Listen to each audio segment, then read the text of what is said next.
Hello and welcome to this afternoon's English Australia webinar about the speaking component of the Pearson test of English Academic. This is the final webinar in a series of 4 webinars we've held on each of the different skills of the test, and today's presenter is Louise Fitzgerald. Louise is involved in proficiency and achievement test development as well as item writing for a range of high-stakes tests. She's been an ELT professional for more than 30 years and has taught and trained teachers in Australia, Egypt, China and Cambodia. Thanks for presenting today's webinar, Louise. It's a pleasure. So, good afternoon everyone, and thanks for coming to the webinar on testing speaking skills with the PTE Academic test.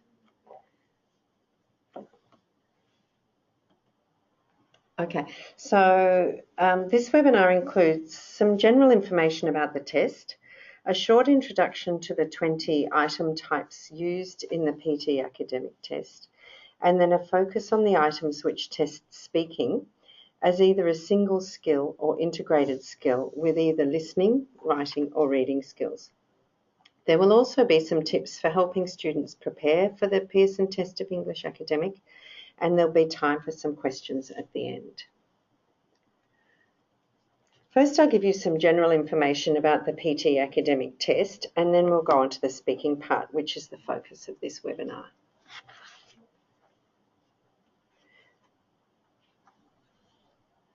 So here's some general information about the PTE Academic test.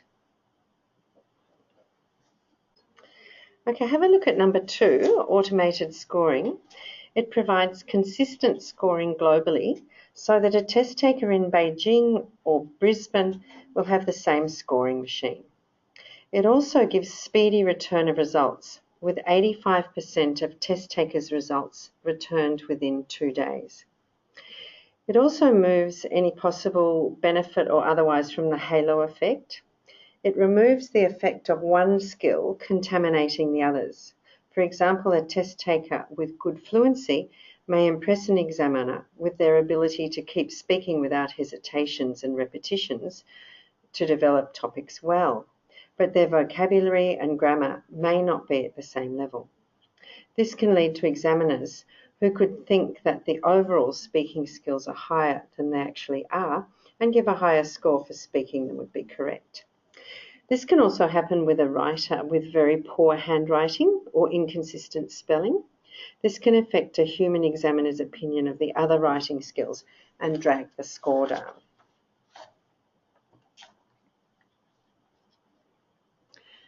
Okay, number 14B, please let your students know not to have the microphone too close to the mouth, because the microphones are they're high quality microphones, so they don't have to shout and they don't have to have the microphone too close. If it's too close, then it distorts their speaking, so it's much better for their pronunciation to have it at a reasonable distance, and it will pick up their voice just the same. So it's an academic test rather than a general English test and does not have a general English option.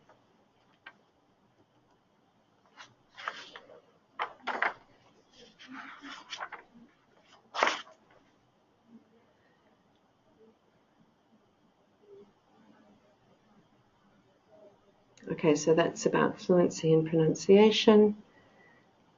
So the scoring engine is much more able to score test takers' accents than we are as native speaker examiners, because it's been trained on so many different native speaker and non-native speaker accents.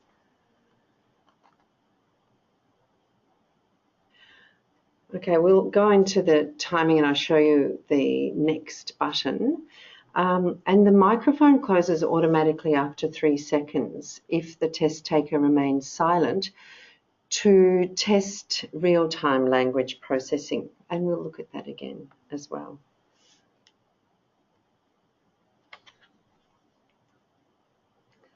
The test taker and recognising institution receive a score report directly and electronically from Pearson, and it looks like this. And it indicates in both a numeric and a graphic way the test taker's scores. So now let's look a bit more closely at the scoring. The score range is from 10 to 90 points. Test takers receive an overall score based on their performance on all test items. This test taker's score is 56. That's a 6 on IELTS. You can see that there's granularity in the scores, which are reported as a number between 10 and 90 rather than a band, and for both communicative and enabling skills. We can see that this test taker is stronger in writing and reading skills. His enabling skills profile supports this, with vocabulary, grammar, spelling and written discourse being his stronger skills, while his oral fluency and pronunciation skills are weaker. This information can be used to inform the amount of further study required for test takers and for their teachers, and it provides accepting institutions with more detailed data on the test taker's performance and any further language support required.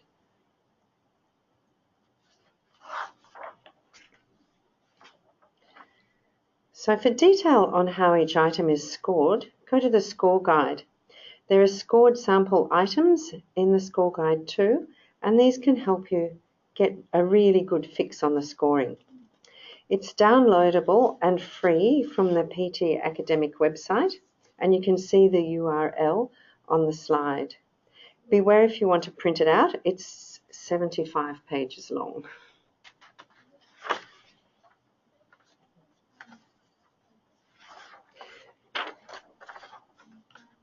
So this is the official guide to the PTE Academic, and it's the book which gives most information about the test.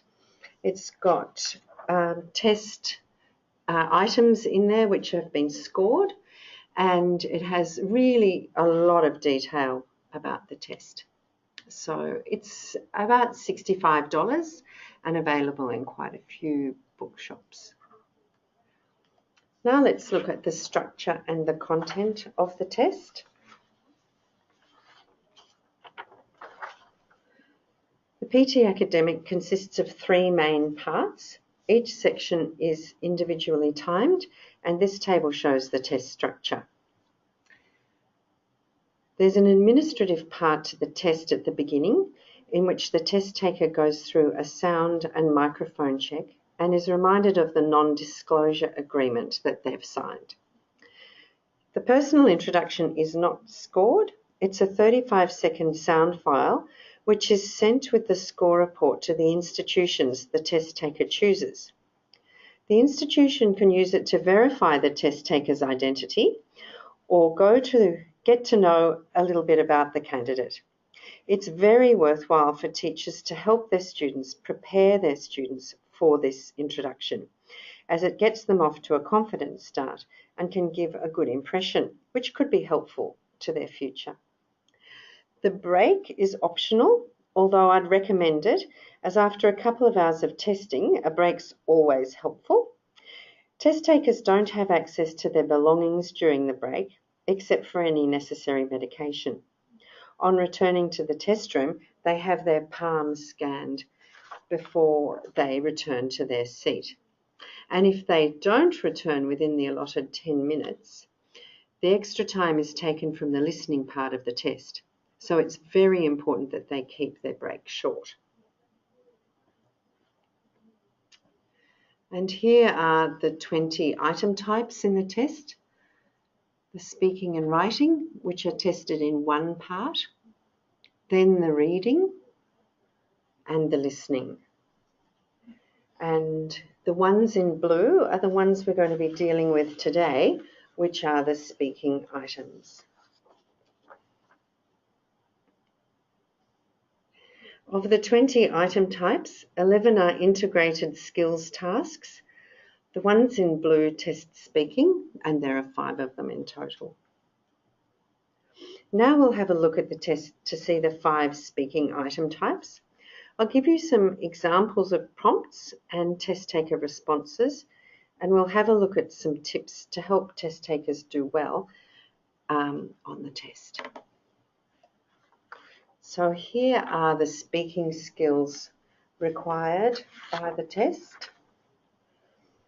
You can see from the list that a wide range of academic speaking skills are tested in the PTE Academic.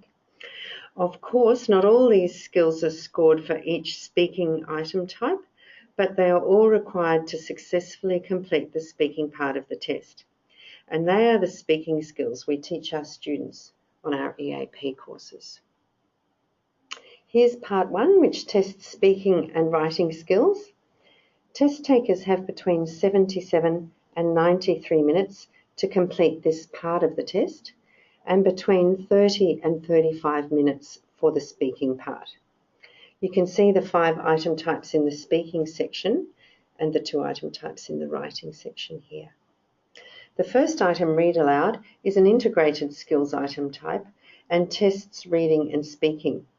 Repeat sentence, retell lecture, and answer short question are all integrated skills item types, which test listening as well as speaking.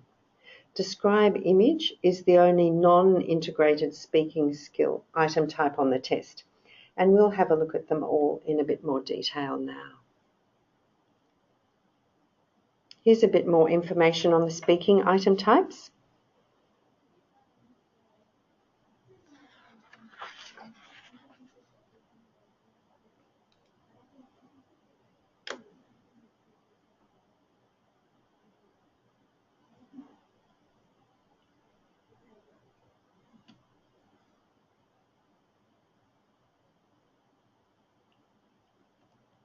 Okay, so this is what the screen looks like when the test taker starts.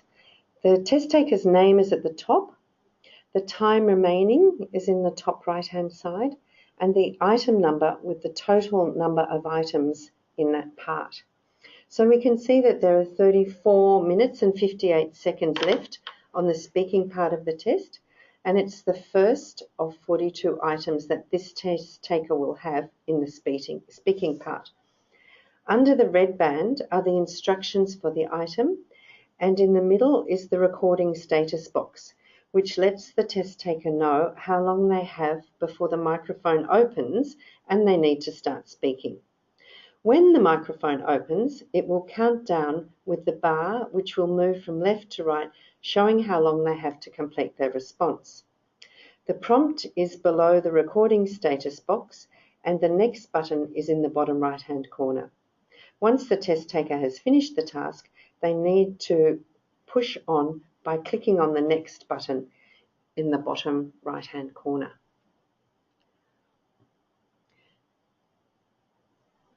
Okay, this is the first item type, read aloud. And you can see the instructions at the top, the box in the middle, which tells them how long they've got, and then the reading underneath. The test takers have 6 or 7 of these. The speaking time they have varies according to the length of the text, but they always have 40 seconds to prepare. The length of the text is between 40 and 60 words, and read aloud tests speaking and reading skills. Because they have 40 seconds to prepare, if they like, they can read this task softly because the microphone isn't open, so they can use the punctuation to help them with their pronunciation as they prepare reading softly. Okay, so this is the scoring for pronunciation, and this is available in the score guide. As you can see, as you go down, it becomes increasingly error-ridden, or the descriptors show increasingly error-ridden descriptors as at the lower scores. And you can see with intermediate, at least 2/3 of the speech is intelligible. So this is the kind of precision that can't be done by human raters only. Machine-scored texts can do that. And now here's the scoring for oral fluency. You can see the key discriminating terms in blue. Okay, and this is how the read aloud item is scored. The maximum score for content is the number of words. So to get a maximum score for content, you need to say every word and in the right order. If the test takers get 0 for content, the rest is not scored. This is one way to get around memorization of texts. And these descriptors are available for your future reference in the score guide, as I said before. And now we'll listen to an example of performance. Okay, so this is a sample answer from the read aloud, and this answer comes from a B1 speaker. Whoops, I'll just pick it up again. Okay. Analysts were impressed by the improvement in emergence reported across all regions, apart from the United Kingdom, and said that this reflected a clear effort to improve profitability across the business. Also, the turnaround is still in its early stages, and the valuation looks full. Given the challenge of turning around such a large and complex business, this is certainly an impressive start. So you can hear that the speech is slow and laboured. Most phrases are uneven and stress is placed inappropriately. Several words are unclear because of incorrect pronunciation of some vowels and consonants and inappropriate stress. Okay, now we'll go on to the second item type, repeat sentence. This is what the screen looks like to the test taker. You can see the instructions at the top of the screen. The audio status box in the middle of the screen shows the test taker how long they have until the recording starts. There's a volume slider for the recording too. Test takers can increase or decrease the volume by sliding the arrow to the left or right. Once the audio clip has started, a blue bar moves across, and when it reaches the right side, the audio clip will stop playing. Under the audio status box is the recording status box, as we saw before with the first item type, read aloud. It's particularly important that the test takers start speaking within 3 seconds of the microphone opening, as I said before. If they don't, the microphone will close and they will have missed the item completely and need to go on to the next item in the set. Some people have said that this is a memory test, but it's not a test of short-term memory. Actually, it's a test of understanding. We understand chunks of language and use chunks to perform. So you can't do this successfully if you don't understand the text. So there are 10 to 12 of these repeat sentences. Each recording is between 3 and 9 seconds long, and the test takers have 15 seconds to give their sentence. And this skill, this item type tests speaking and listening. And now we'll listen to one. Most teaching staff make their lecture notes available online. So obviously test takers should not take notes with this item type, just repeat the sentence to the best of their ability. And this is what's being scored. You can see that hesitations, pauses, etc. are not scored in content. The scoring engine is trained to just focus on the correct words in the correct sequence. Pronunciation and oral fluency are scored according to the descriptor tables we saw earlier with read aloud. So with the first two items, read aloud and repeat sentence, the language is given to the test taker. They don't need to find it, which makes these the easiest item types for test takers in the test.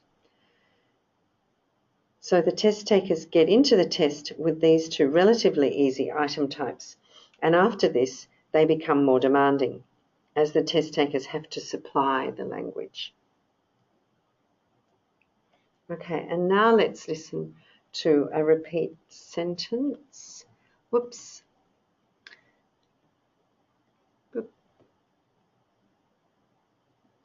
There will be a conference this summer on using the web academically in academic research. Okay, so you can see that if you have trouble with the sentence, understanding the sentence, you have trouble repeating it. Okay, this item type 3 is describe image. So this one is significantly more difficult than the first two and is a real test of spoken academic English. With describe image, the image can be a graph, a chart, a table, a map, or a picture. And test takers have 6 or 7 of these. They have 25 seconds to prepare and 40 seconds to speak. And it tests speaking, and you can see that 25 seconds isn't a long time to interpret that graph.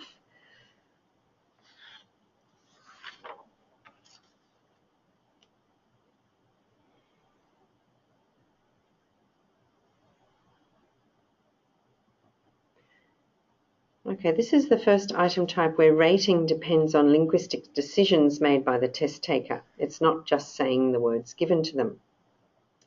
You'll notice that for content, the scoring has gone from 0 to 3 in the last item type, repeat sentence, to 0 to 5 with this item, as more content is required in the task. To do well, they need all elements of the image and relationships between elements of the image and possible developments, conclusions, or implications as appropriate. So this item type requires the test taker to think outside of the image and to use higher order cognitive skills as well as their world knowledge to get a higher score for content. If they don't mention relationships, possible developments, conclusions, or implications, they cannot score above 1 for content. This would impact on their overall speaking score. Pronunciation and fluency are scored as before. Okay, so if we think about that, those graphs that we had before, these are the main points to be included. And at the bottom you can see some relationships, conclusions and implications that can be included to lift the score for content above 1.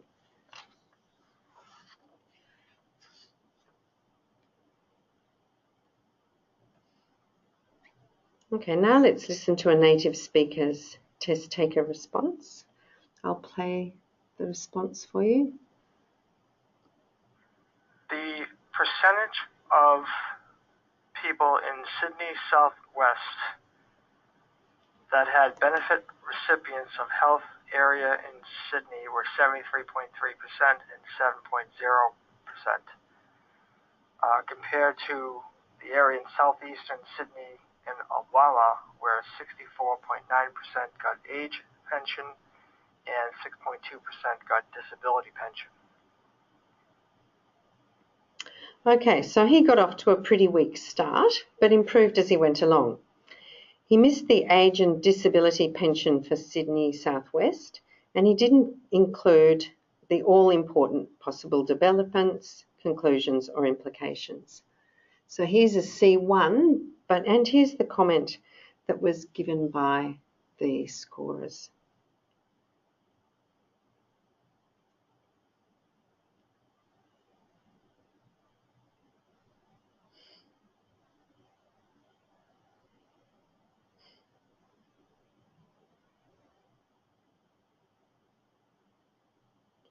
This test taker had extra time up his sleeve. He only used 25 seconds of the 40 seconds allotted to this task. So if he had been well prepared, he could have used the 11 extra seconds to add relationships, possible development, conclusion or implication. And by the way, he didn't lose any points for mispronouncing Illawarra, as it's not a common word. Actually, this item would never have gone live after review because of that Illawarra, to ensure that it didn't contain any bias for test takers who couldn't pronounce it. Okay, so item 4 in the test is retell lecture. And the screen for retell lecture, as for the last one, describe image, always has an image on the left-hand side. In this item type, it's to help the test taker grasp the context. Test takers should use the image to start thinking about the topic of the audio they're about to listen to. It may be a lecture or an interview, and it could be an audio or a video, but it's always authentic. This one's an interview. Test takers don't have to paraphrase the text. They can use the words from the text itself if they want, but they must take notes. They do this on their erasable noteboard booklet, which they're given when they enter the testing room. If they're mad note takers or have very big handwriting and run out of sheets, they can always raise their hand and ask for another one. There are 3 or 4 of these for each test. They get 10 seconds to prepare, and they should have a look at the image while they're doing that. The recording's between 60 and 90 seconds long. Speaking time is 40 seconds, and it tests listening and speaking. Now let's listen to one of these. It's just 65 seconds long, so it's quite a short one, and you can take notes if you like.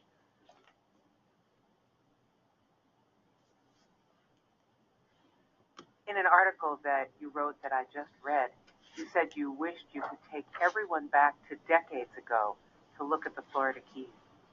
50 years ago.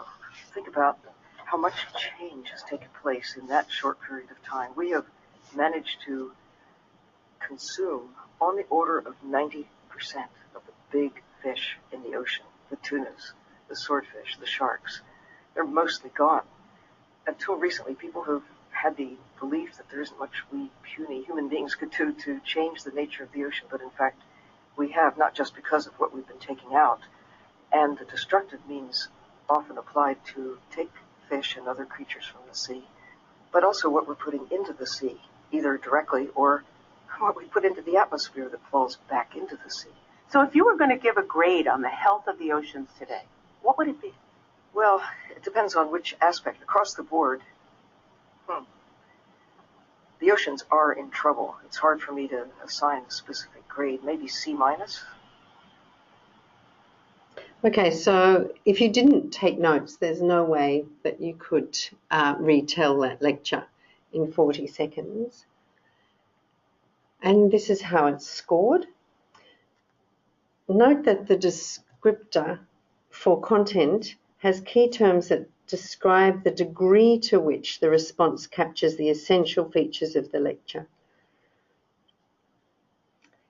Note that the need for that content to score well, they need to talk about underlying development, implications and conclusion.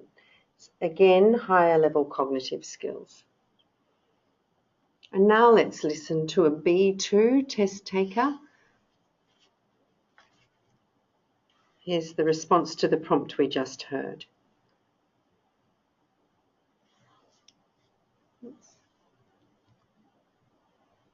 A list of events placed in time order is we're usually on the wrong one. described as what?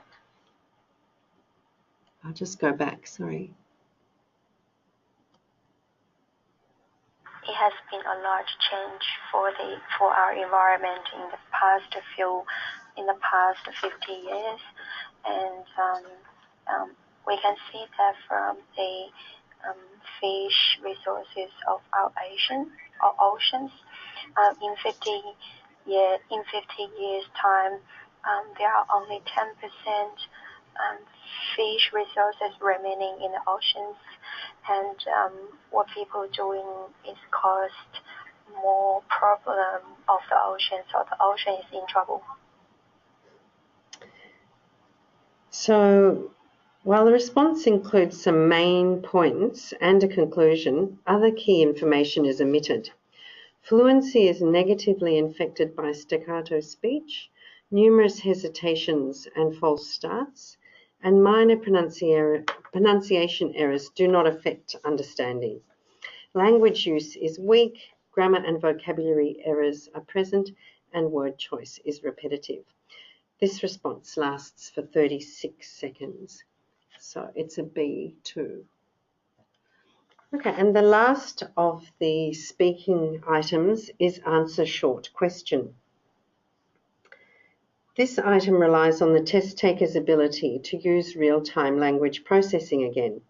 There's no time to think, they just need to do it. The microphone will close after 3 seconds as usual if they don't say anything, so they have to be quite quick.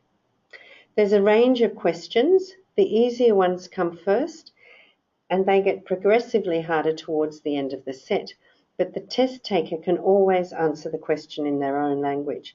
There are no tricks, and it's not a test of general knowledge. They just answer with a word or a couple of words, and there's no loss of points if they use a full sentence.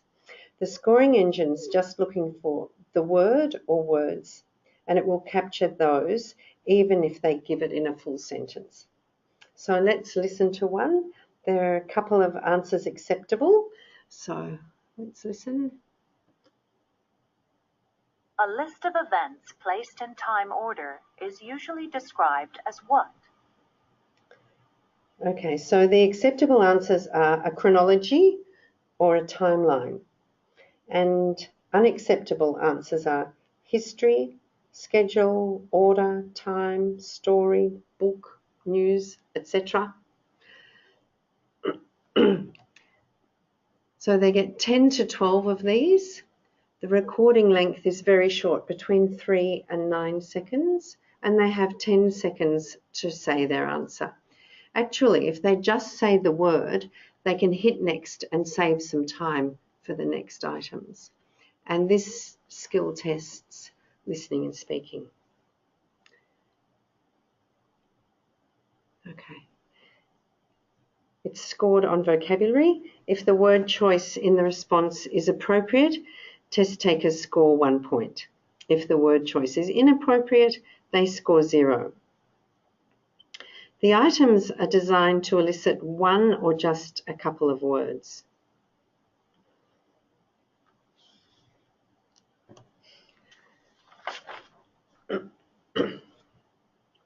Now we're going to have a look at automated scoring versus traditional interview style speaking tests.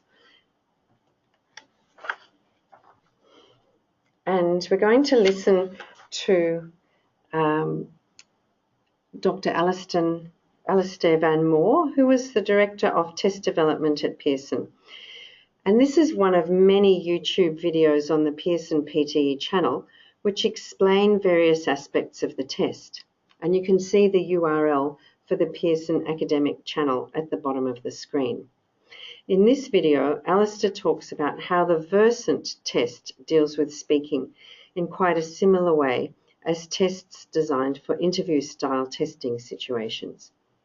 The PTE Academic test is exactly the same as the Versant test in this respect. So have a listen. Oops. How does this compare to a typical interview-style test? The interview test has advantages and disadvantages. If you think about an interview, the advantages are that you've got face-to-face interaction between a candidate and an examiner. And the examiner can probe the candidate, ask easier questions and harder questions, find out the ceiling of the candidate's ability. The examiner can also change topics or change different lines of questioning. and find out how the candidate performs on this line of questioning or this line of questioning or different task types. Although it's often thought that this is very authentic and that the interaction between the candidate and examiner is replicates real life, research has shown that that's not always the case. In fact, candidates try to use avoidance strategies or delaying strategies if they can't answer the question. They prefer not to expose their weaknesses, but rather show their strengths. And sometimes it's been compared to a kind of cat and mouse game between the examiner and the candidate, where the examiner's always trying to find the candidate's ability and the candidate is only demonstrating what they want to. So this is a communicative approach, and this is a widely used approach to testing, the interview approach. The Pearson test has some similarities with this and again some differences. The Pearson test, the construct is a psycholinguistic construct, and we define it as facility with the language. And that is the ability to speak at a conversational pace, to respond intelligibly and appropriately to questions, and to talk at a natural pace with the accurate language. So the advantages of this approach, like the interview test, we can also probe the ceiling of the candidate's ability by asking easy and difficult questions. We have a clever automated algorithm which presents various kinds of questions at different levels of difficulty to make sure that for any given test taker, we're asking enough questions at their level of difficulty. We also change topics frequently and change item types frequently during the test. So from this point of view, we're probing and topic shifting, rather like the interview test does. Back to the construct, the psycholinguistic construct. If you think about it, what's happening in the Pearson test is just the same thing that happens in conversation. The test taker hears a stream of speech, which is basically a stream of sounds. They have to make sense of that speech stream and extract words from it, make sense of the different words. They have to decode the meaning of the words and decide what it was that the speaker was trying to say to them. They then have to decide what their response is going to be, their reply. They have to select their vocabulary. They have to encode those lexical items in a grammatically appropriate sequence. And then they have to articulate it intelligibly. And so this whole process of tracking what's being said, formulating answers, conceptualizing your reply, and then formulating your answer is the psycholinguistic constructs. And these are the building blocks of speech communication. This is what you need to be able to do in order to be able to have a conversation like you would do in an interview test. Now, this is very much informed by the psycholinguistic research. For example, we know that the final two steps of articulation, moving from grammatical encoding to phonetic articulation, takes about 40 milliseconds. And we know that the average time of silence between turns is about half a second maximum. So if the test taker doesn't reply to what they've heard within about half a second or a second, chances are the speaker will continue speaking because they get uncomfortable with the silence, or someone else at the table will jump in and answer in place of the candidate. And so it's very important that the candidate can reply in a timely and appropriate manner, as opposed to interviews where perhaps the candidate is going to go, well, now let me see, and then give a slower answer which perhaps focuses on nice grammatical correctness and not necessarily a natural communicative flow that's established in the Pearson test. So what we find is that we've got two different approaches to testing speaking. The communicative interview approach, which is widely used and depends on a perceived authentic interaction. And the Versant approach, which relies on core speaking skills, a psycholinguistic construct, but still uses in its scoring complexity, accuracy, fluency, which is the staple of language test assessment for speaking skills. And when you take these two approaches and you compare a student's performance on both approaches, they correlate very highly. This is why when we conduct validation studies and we have test takers take both kinds of tests, the scores are always very comparable. So the competencies, the speaking skills that are assessed in both approaches are very similar.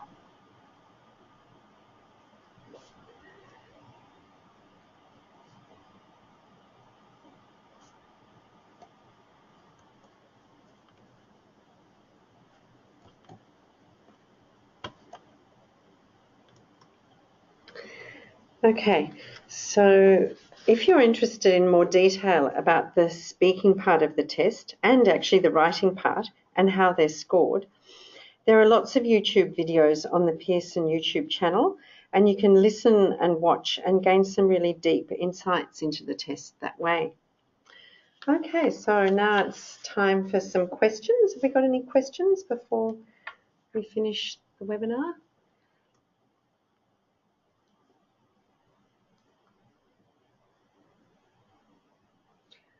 Right, so if you do have any questions, please just type them into the chat box and send them that way. Okay, so we have a question about negative marking, and if I can explain that. That's not for the speaking part of the test, but in items, there are 3 item types where where they're asking for the multiple choice, choose multiple answer item types, where you could choose all the options. Like if you have a multiple choice, choose single answer, you can just choose one. But if you've got multiple choice, choose multiple answers, and there are maybe 7 options, and you could choose all those 7, well, clearly, if you didn't lose points for checking all of them, then you could just check them all and you'd get the answer right. But for these ones, if you tick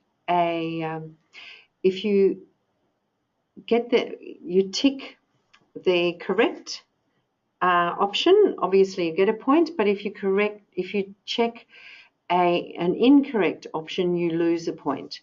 You can't go below 0, but you can you do lose points, and that's just to stop you from checking all the answers. Okay, there's one about how is pronunciation scored, because recently there was an article about an Irish girl who scored poorly. Well, I showed you how pronunciation is scored on the test. We went through that with everyone of those speaking items. And it's not just fluency and pronunciation, but also content. So those 3 things are scored. The scoring engine has been trained on native speaker as well as non-native speaker accents, but it's not just how fluent you are and how good your pronunciation is, it's also on content. Well, I've got another question here. Whoops. It says, how about hesitations? I could hear that the C1 native speaker you played, the sample had so much hesitations in describe image item, but still could score C1. Well, C1 is not the top score. A C2 is the highest score. So presumably that came into play, but it was the content more, I think, with that test taker that was the problem than the hesitations. If we go back, I'll just go back and have a look at how that item was scored. Let's have a look. Oops. So I'll just go back and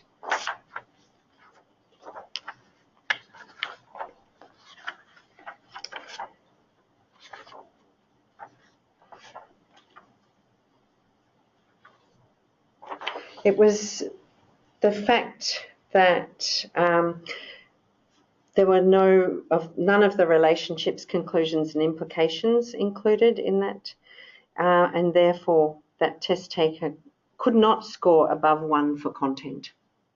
So that was the main problem there. Okay, it says, whoops, I just missed one. The scoring engine doesn't have enough confidence in its assessment of the test.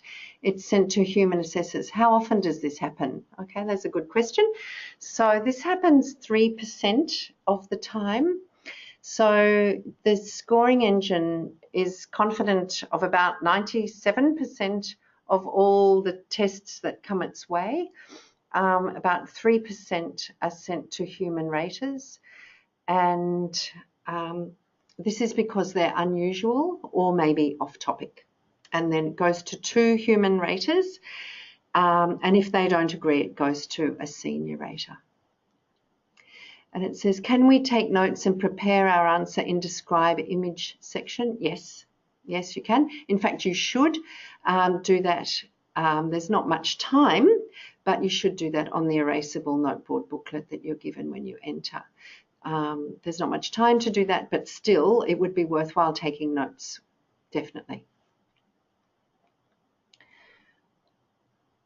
Okay, it says when PTA is introduced to a new country or region, how quickly is the scoring engine updated to recognise the nuances of local accents? Well, that's a good question. I don't actually know the answer, but seeing as it's been trained on 150 accents, there wouldn't be that many accents that it isn't already trained on. So, you know, perhaps it would get trained on the new accent if it was necessary, but I think it would not really be necessary very often. Okay, it says also, where can I find C2 samples in the books provided by Pearson? Are there any samples of B1, B2 and C1 only? There are C2 samples are not really very useful because if they make almost no mistakes at all, that doesn't really help us to understand how the scoring engine works. That's why they have B1, B2 and C1. And lower than B1 are also not really useful because it's just error-ridden speech.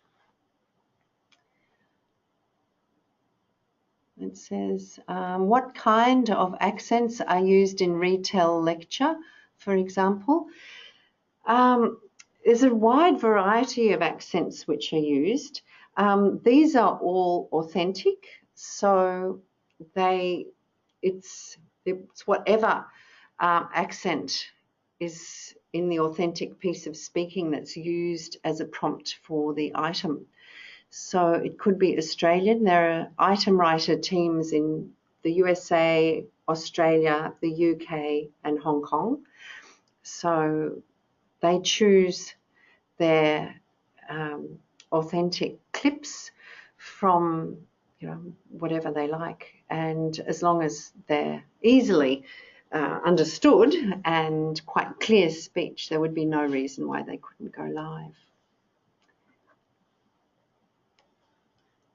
Okay, are there any other questions?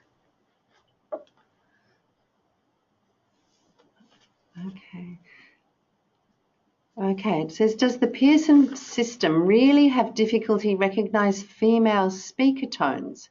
I can see female students got lower marks, although they are more competent comparing to male peers. Well, that's very interesting. I haven't seen any research on that, and I actually haven't heard of that before, but that's an interesting take. I wonder if they had the microphone very close to their mouths. I don't know.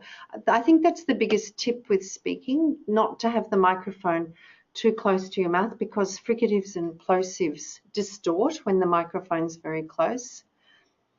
So I don't know, but we could ask Pearson to have a look at that.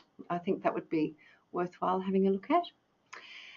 And there's another question. Where are the authentic texts or sources from? Well, they can come from a huge variety of sources.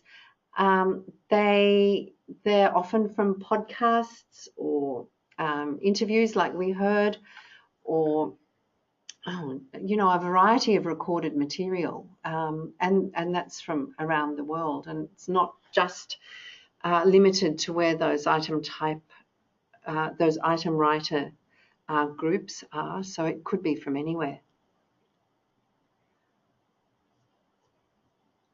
Okay, there's another one. How do you calculate the score for the overall test between enabling skills and communicative skills?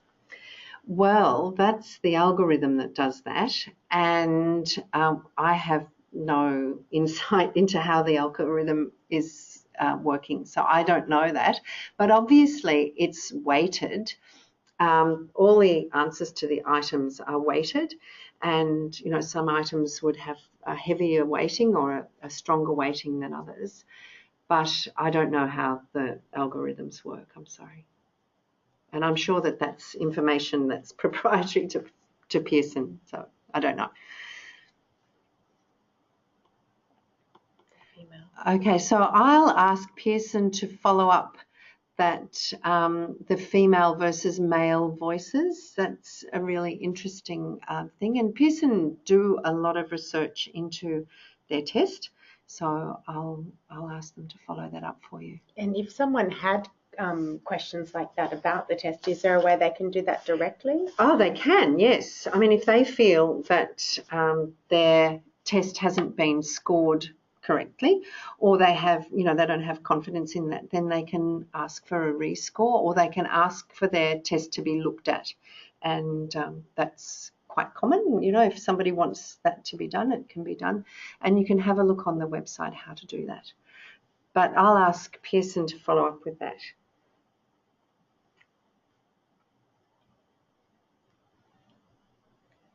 Okay. Are there any more questions?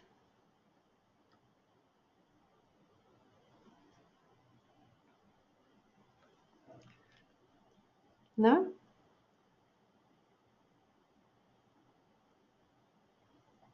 So there's one more question. Oh, hang on, there is one more, yeah. Does it cost money to have their test checked again? Yes, it does, but if they've found that there is a problem with the test, then that money would be refunded.